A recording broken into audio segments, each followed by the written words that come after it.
In this video, you will learn how to split your dataset in Neural Designer.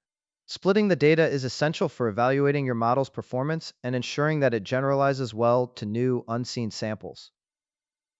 Let's start with the iris flowers example. You open Neural Designer and, from the menu on the left side of the screen, click on the Examples button. All the available examples are displayed, and we select the iris flowers example.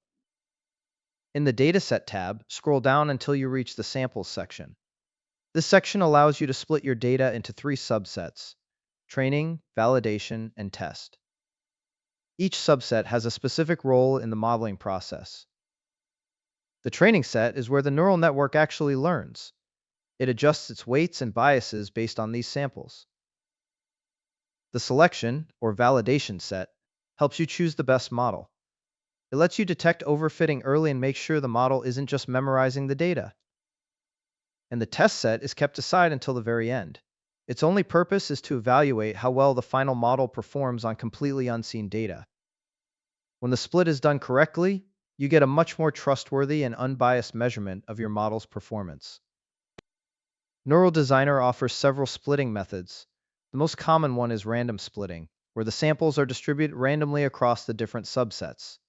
You can also use sequential splitting, which is especially useful when your data has an order, for example in a time series, and you need to preserve that sequence. You can define the percentage of data to allocate to each subset.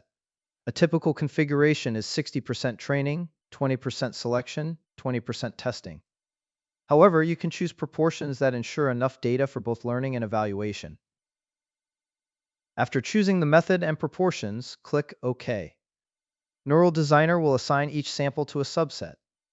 You can review the results in the table view, where each row will show its assigned subset. Before continuing, verify that the split is appropriate. For example, check that all classes are represented, that time-based data respects order when necessary, and that sample sizes are sufficient for training and testing. In the following video, you will learn how to compute descriptive statistics and generate visualizations to better understand your data.